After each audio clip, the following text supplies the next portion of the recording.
Police in Junction City, Kansas are at the motel where 24-year-old Amanda Clemens told her mother she was staying just before she went missing. Officers speak with the man in the room next door. This man reported to officers that he heard a disturbance. He heard arguing and voices around 7 p.m. About 30 minutes later, the occupants came outside. They escort who he thought was Amanda out of the hotel room and place her into a silver 4-door passenger car that did not have Kansas plates on it.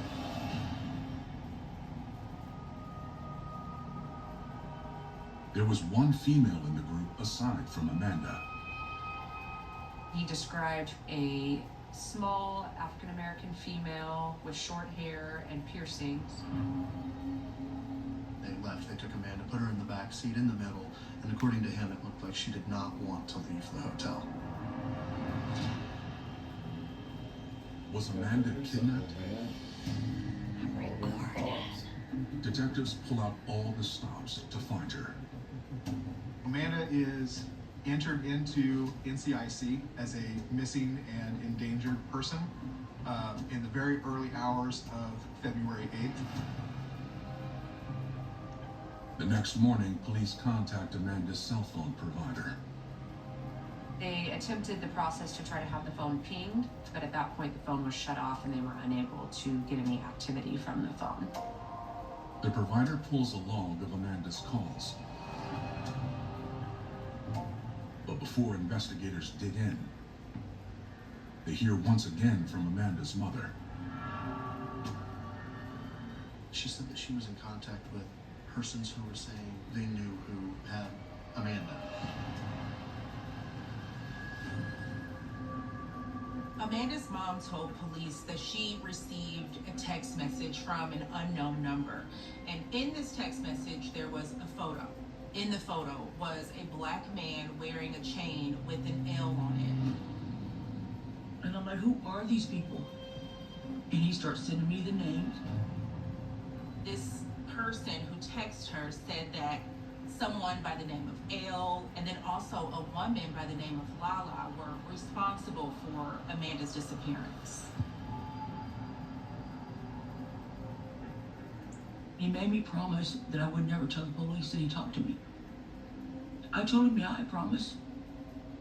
But did you think I kept that promise? No, that's my daughter. Unfortunately, we can't do much of anything with that. So I start backtracking her active calls.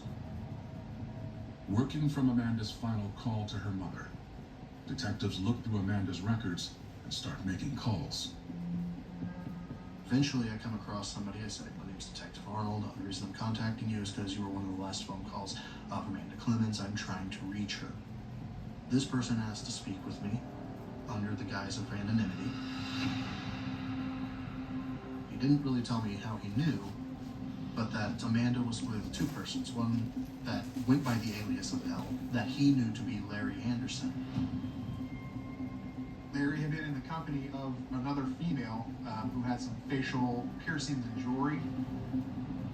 A female that he knew by the nickname to be Mama.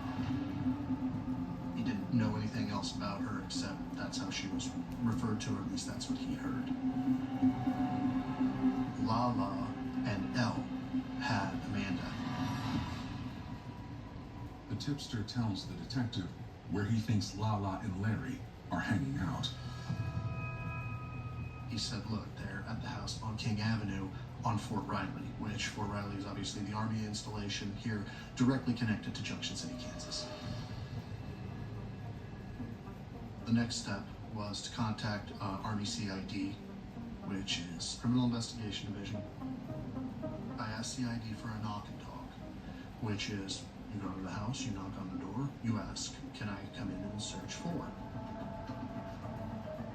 But before they knock, investigators spot something that puts them on high alert.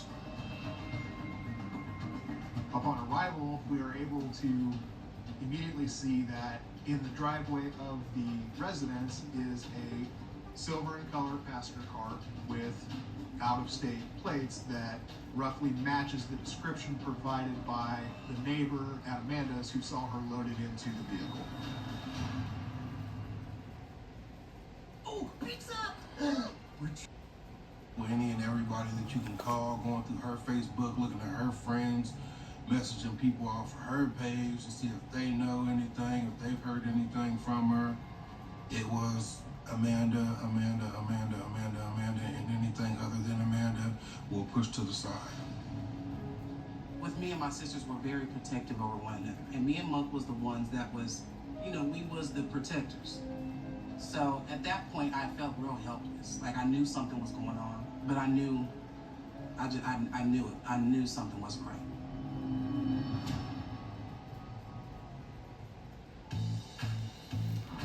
Apparent kidnapping of Amanda Clemens. A tipster reports the pair is staying in a house on Fort Riley military base. When police arrive, they spot a suspicious vehicle in the driveway. The vehicle roughly matched the description provided by the neighbor that saw Amanda put into the vehicle. It was a silver four-door vehicle with out-of-state plates. Authorities are met at the door by residents Drexel and Chantrell Woody. Chantrell Woody is an active duty Fort Riley soldier. Drexel was her husband who lived in the residence. The couple admits the car belongs to them, but say they haven't driven it in 2 days. Drexel and Chantrell both insisted that the vehicle had been at the residence all day on the 7th, all day on the 8th, and had never left. We told them that all we were concerned about was finding Amanda, and we wanted to come in and look for Amanda, make sure that she wasn't inside and in need of help, and make sure that there was no one else inside the residence. Mr. Woody and Mrs. Woody indicated that there was no one else in the home. They did not want law enforcement to search. They just were very uncooperative with what we were trying to do. They ultimately denied us access to the residence.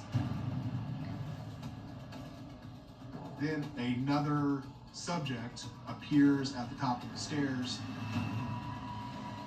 That individual is a female subject that has facial piercings, matching the description of one of the subjects leaving Amanda's room.